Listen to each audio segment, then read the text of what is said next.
تو حضرت عمر رضی اللہ تعالیٰ نے فیصلہ کر کے اللہ کے نبی صلی اللہ علیہ وسلم نے ہجرت کی جو ابتدا کی تھی وہ محرم کے مہینے میں کی تھی، محرم کے مہینے میں سوچا تھا، تو چنانچہ سال کی ابتدا انگریزی سال کے جیسے جنوری ہے، اسی طرح اسلامی سال کی ابتدا حضرت عمر رضی اللہ تعالیٰ پورے صحابہ مشورہ طے کر کے محرم الحرام کو پہلا اسلامی مہینہ متعین کر دیے ہیں۔ چنانچہ اسی طرح یہ تاریخ چلتی آ رہی ہے۔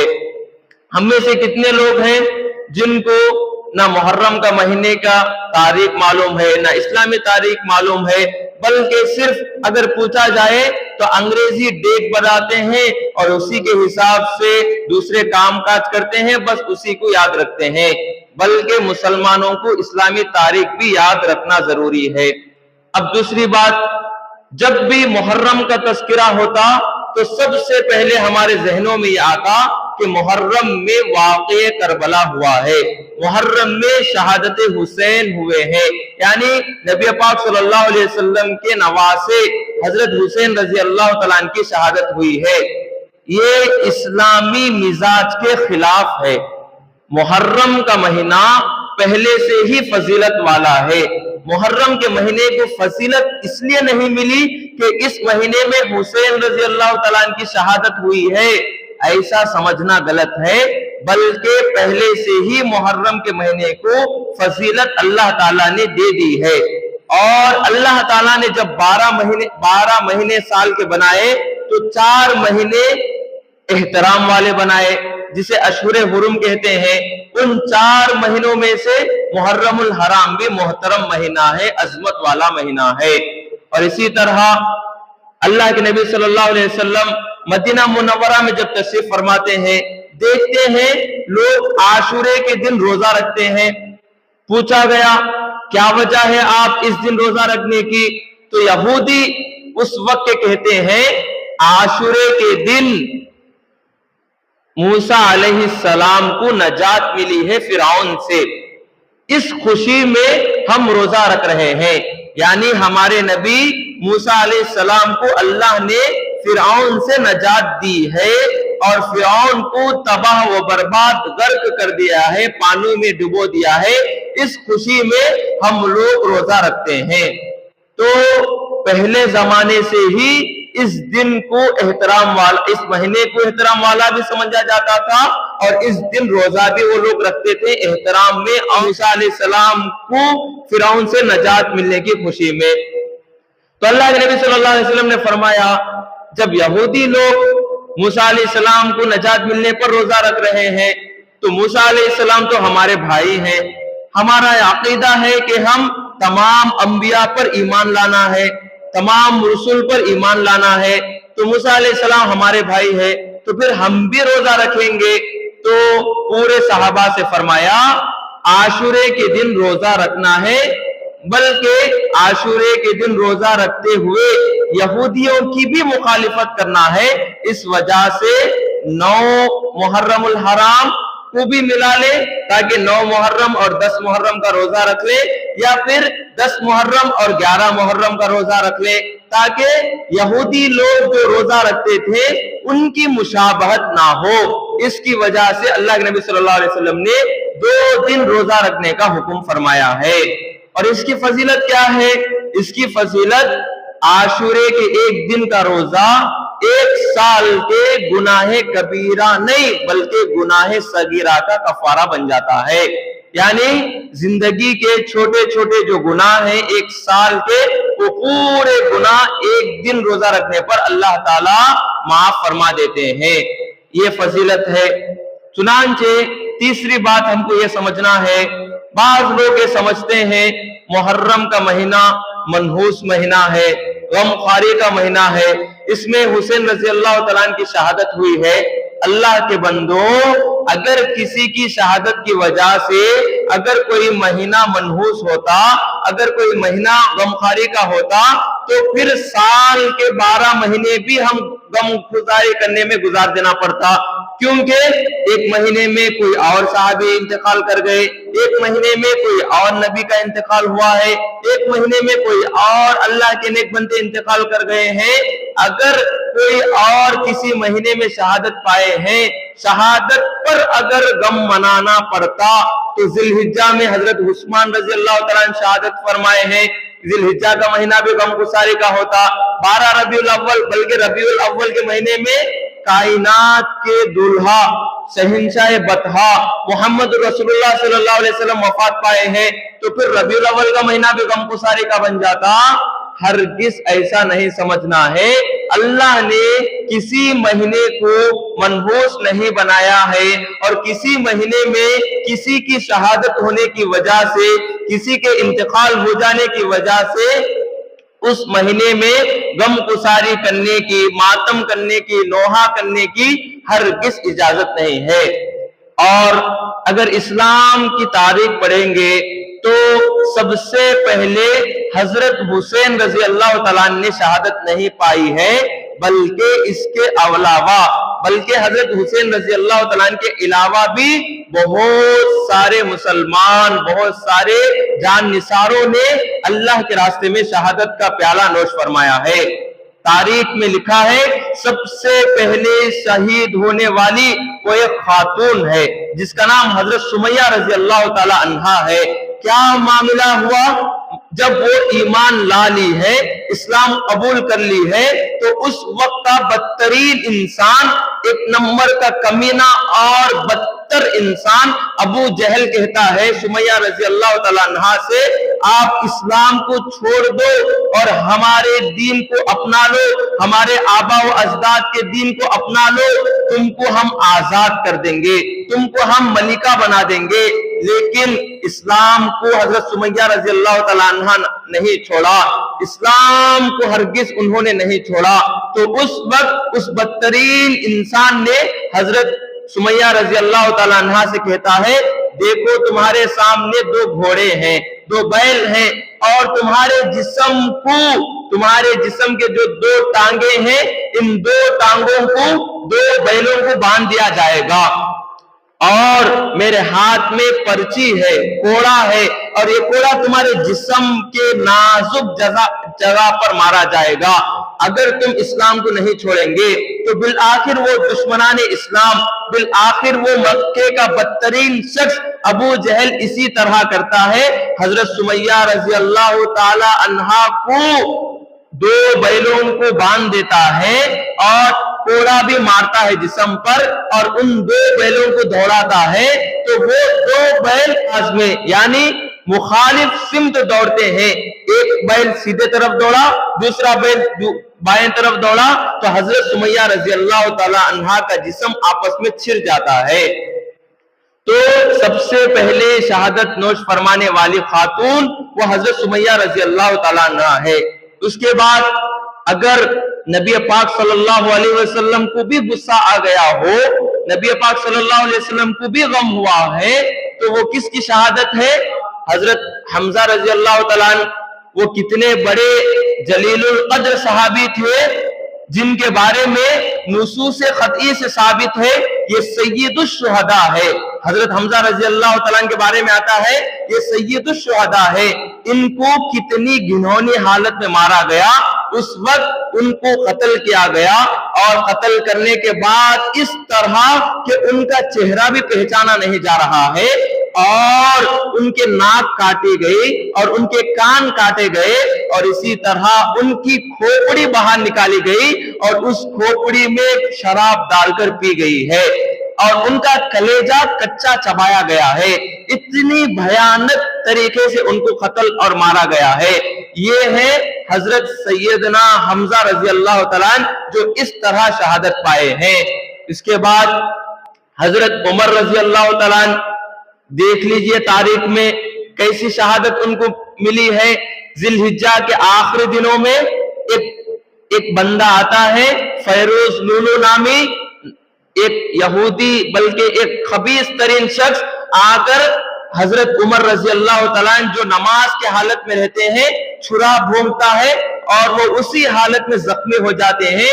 3-4 دن گزرنے کے بعد محرم کی پہلی تاریخ کو حضرت عمر رضی اللہ تعالیٰ عنہ شہادت کا پیالہ نوش فرما دیتے ہیں. حضرت عمر رضی اللہ تعالیٰ عنہ کتنی پوری دنیا پر حکومت کرنے والے حضرت عمر، ان کی شہادت محرم کی پہلی تاریخ میں ہوئی ہے. تو بتلانا مقصود یہ ہے کہ شہادت پانا کوئی بری چیز نہیں ہے. قرآن مجید میں آیت ہے اللہ کے راستے میں جہاد کی حالت میں جو بھی قتل ہو جاتا ہے تم اس کو مردہ مت کہو بلکہ وہ زندہ ہے، ہرگز اس کو مردہ مت کہو. تو حضرت عمر رضی اللہ تعالیٰ عنہ کی شہادت ایک محرم الحرام کو ہوئی ہے.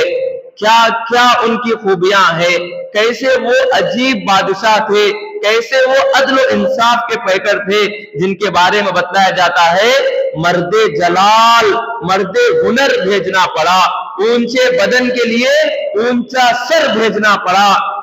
بڑھنے لگا تھا زور زمین پر تو رب کو عمر بھیجنا پڑا. اس طرح کے بہت سارے اشعار ان کی منقبت میں پڑھے جاتے ہیں. تو حضرت عمر رضی اللہ تعالیٰ عنہ کی شہادت بھی ہوئی ہے. اس کے بعد حضرت عثمان رضی اللہ تعالیٰ عنہ، یہ کون ہے؟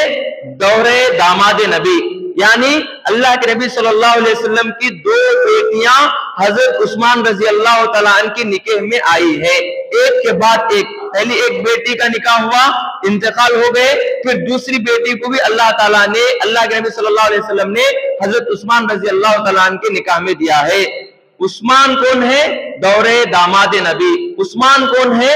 وہ سخی انسان جس کا دروازہ خزانے کا ہر وقت مسلمانوں کے لیے کھلا رہتا تھا، جس کو زندگی میں ہی 2 مرتبہ جنت کی بشارت سنا دی گئی ہے. جس اللہ کے بندے نے، جس صحابی نے اپنی زندگی میں مسلمانوں کے خاطر یہودیوں سے کنواں خرید کر مسلمانوں کے لیے پانی پینے کے لیے آسانی کے لیے وقف کر دیا تھا، وہ عثمان رضی اللہ تعالیٰ عنہ، جنہوں نے مسجد کی تعمیر کے لیے، مسجد کی کشادگی کے خاطر اپنے پیسے سے مسجد کی جگہ خرید کر مسلمانوں کے لیے وقف کیا تھا. ایسے عثمان رضی اللہ تعالیٰ عنہ کو بلوائیوں نے شہید کیا. ایسے عثمان رضی اللہ تعالیٰ عنہ کو جو مدینے میں کنواں خرید کر یہودیوں سے مسلمانوں کے پانی کے لیے وقف کر دیا. ایک دور آتا ہے مسلمانوں حضرت عثمان رضی اللہ تعالیٰ عنہ پر کہ ان کو پیاسا رکھا گیا. بلوائی اتنے ظالم بن گئے تھے، پانی بھی نہیں دیا کرتے تھے حضرت عثمان رضی اللہ تعالیٰ عنہ کو. اسی طرح ان کی شہادت کا معاملہ پیش آیا. حضرت عثمان رضی اللہ تعالیٰ عنہ کو جب شہادت کا واقعہ پیش آیا، جب بلوائی قتل کرنے کا ارادہ کیے اور قتل کرنے کے واسطے گھر میں آنا چاہا، تو حضرت نائلہ جو ان کی بیوی ہے، حضرت عثمان رضی اللہ تعالیٰ عنہ کو بچانے کے خاطر اپنے سر سے دوپٹہ نکال کر اپنے لمبے لمبے بالوں سے حضرت عثمان رضی اللہ تعالیٰ عنہ کو ڈھانکنا چاہتی تھی بچانے کی نیت سے. تو حضرت عثمان رضی اللہ تعالیٰ عنہ شہادت کے موقع پر یہ فرماتے ہیں، محترمہ سنو، میرا ان بلوائیوں سے قتل ہو جانا گوارا ہے، لیکن میرے جیتے جی میرے آنکھوں کے سامنے آپ کے سر سے دوپٹہ اترنا گوارا نہیں ہے. میرے جیتے جی میرے آنکھوں کے سامنے آپ کے سر کے بالوں پر غیروں کی نگاہ پڑنا گوارا نہیں ہے. وہ عثمان رضی اللہ تعالیٰ عنہ ہے، شہادت کے موقع پر بھی اپنی عورتوں پر غیروں کی نظر پڑنے سے بچا رہے ہیں. لیکن آج کل کے دیوس مرد شادی کے بہانے، دعوتوں کے بہانے، فلاں مولادت کے بہانے، فلاں گنڈی کے بہانے، فلاں عرس کے بہانے اپنی عورتوں کو اجازت دے کر بھیج دیتے ہیں. اب وہ کہاں جا رہی ہے، کس کے ساتھ رہ رہی ہے، کچھ بھی نہیں دیکھتے، بلکہ ایسے ہی بھیج دیتے ہیں. اتنے وہ باحیا حضرت عثمان شہادت کے موقع پر بھی اپنی عورت کے سر سے پلو ہٹنا گوارا نہیں کیا. لیکن آج کل کے بے غیرت مسلمان دیوس مرد اپنی عورتوں کو بے حیا بنا کر، عورتوں کو آوارہ بنا کر باہر ایسے ہی چھوڑ دے رہے ہیں. تو حضرت عثمان رضی اللہ تعالیٰ عنہ بھی شہادت پائے ہیں. اس کے بعد حضرت علی رضی اللہ تعالیٰ یہ بھی ان کی بھی شہادت ہوئی ہے. حضرت علی رضی اللہ تعالیٰ کو ابن ملجم نے چھرا بھونک کر نماز کی حالت میں خنجر بھونک کر شہید کرنے کی، قتل کرنے کی ناپاک کوشش کی. اسی زخم میں چند دن کے بعد حضرت علی رضی اللہ تعالیٰ بھی انتقال کر گئے ہیں، شہادت کا پیالہ نوش فرما گئے ہیں. اس کے بعد جب حضرت علی رضی اللہ تعالیٰ عنہ کا انتقال ہو گیا، شہادت ہو گئی، اس کے بعد اب امیر کس کو بنانا ہے، حکومت کسے سونپنی ہے. ایک طرف کچھ لوگ امیر معاویہ رضی اللہ تعالیٰ عنہ کو حکمران بنا دیے، دوسرے لوگ حضرت علی رضی اللہ تعالیٰ عنہ کے بیٹے حضرت حسن رضی اللہ تعالیٰ عنہ کو امیر بنا لیے. چنانچہ جب تفریق پڑ گئی، مسلمان آپس میں لڑنے لگ گئے. کچھ مسلمان حضرت امیر معاویہ کو امیر مان رہے ہیں، کچھ مسلمان حضرت حسن کو امیر مان رہے ہیں. تو اس تفریق کو جوڑنے کے خاطر تاکہ مسلمانوں میں انتشار نہ ہو، تو حضرت حسن رضی اللہ تعالیٰ عنہ نے حضرت امیر معاویہ کے ہاتھوں پر بیعت کر لی اور اپنی امارت سونپ دی ہے. لوگوں نے آر دلائی، کہنے والوں نے برا بھلا کہا، ہماری عزت نکال دی، آپ نے مسلمانوں پر دھبا بن گئے ہیں.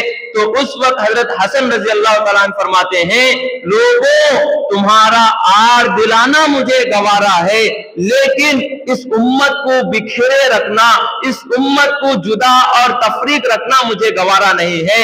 یہ کہتے ہوئے حضرت حسن رضی اللہ تعالیٰ عنہ اپنی امارت حضرت معاویہ رضی اللہ تعالیٰ عنہ کے ہاتھ پر سونپ دی اور حضرت امیر معاویہ کے ہاتھوں بیعت کر لی ہے.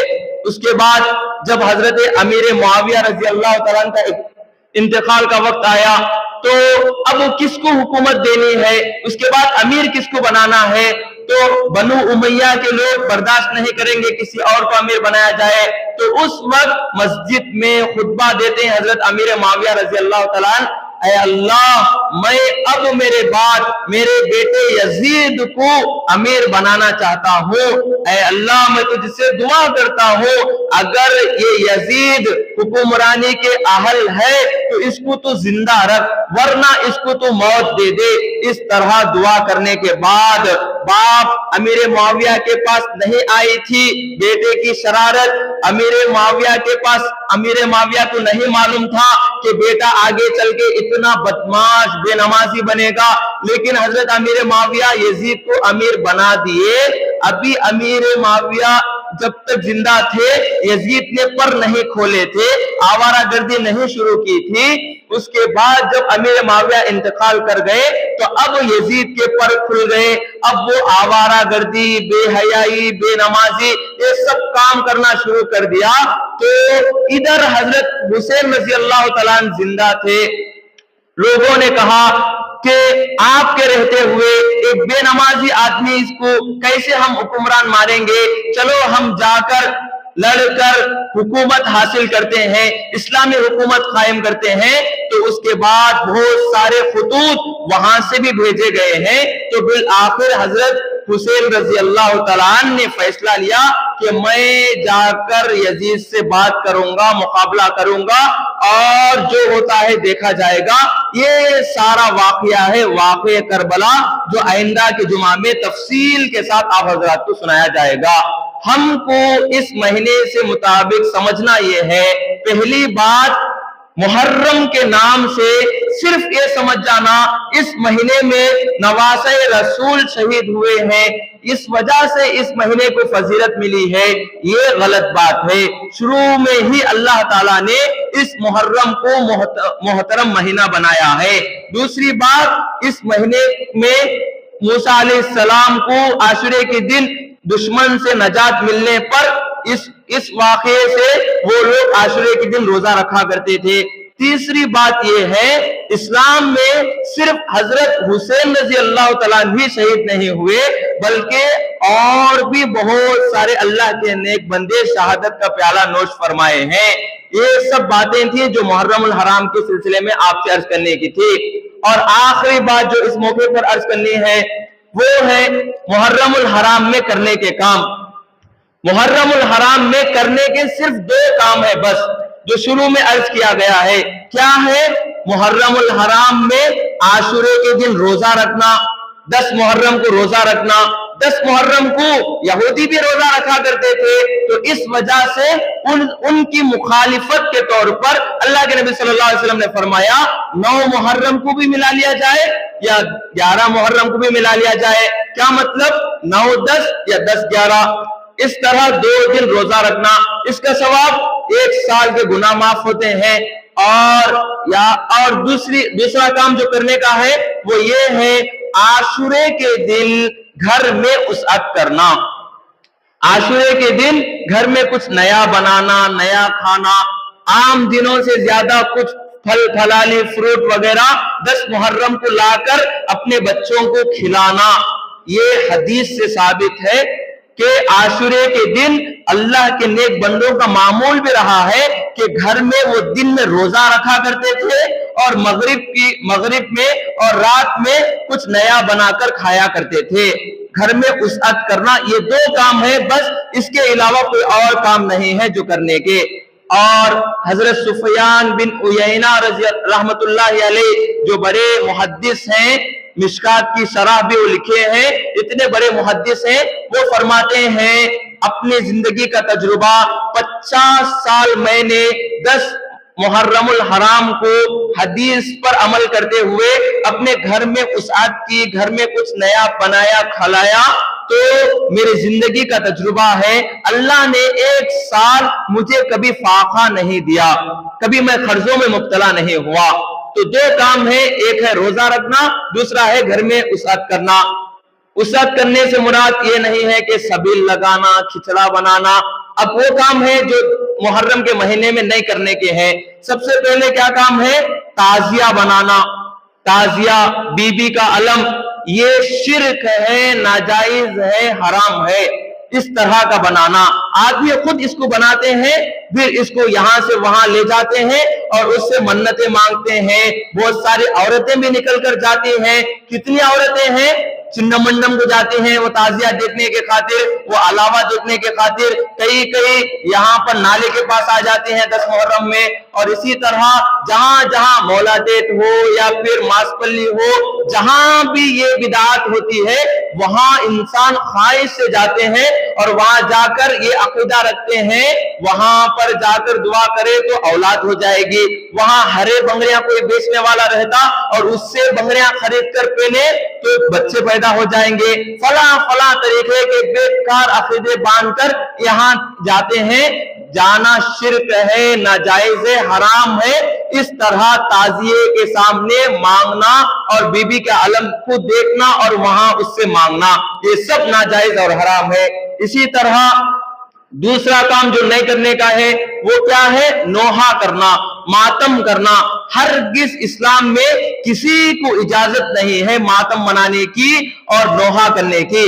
صرف عورتوں کو اس وقت اجازت دی گئی ہے جب اس کا شوہر انتقال ہو گیا تو 4 مہینے 10 دن شوق منائے گی، عدت میں بیٹھے گی، 4 مہینے 10 دن تک باہر نہیں جائے گی، زیب و زینت اختیار نہیں کرے گی۔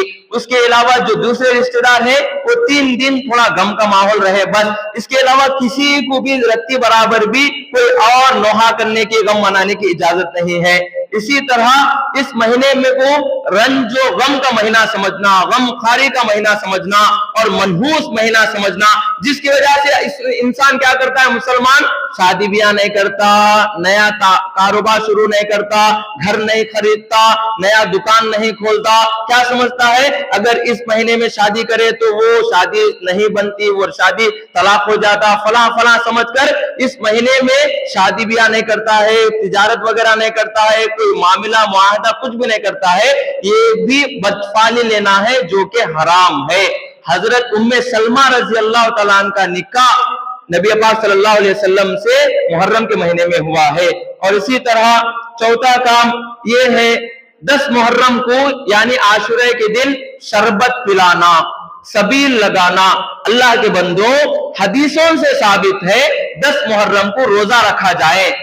نبی پاک صلی اللہ علیہ وسلم فرما رہے ہیں 10 محرم کو روزہ رکھیں، لیکن یہ لوگ کیا کر رہے ہیں؟ روزہ رکھنے والے کو زبردستی گاڑی کھڑا کر شربت پلا رہے ہیں۔ یہ ناجائز ہے، بلکہ خوارج کا کام ہے۔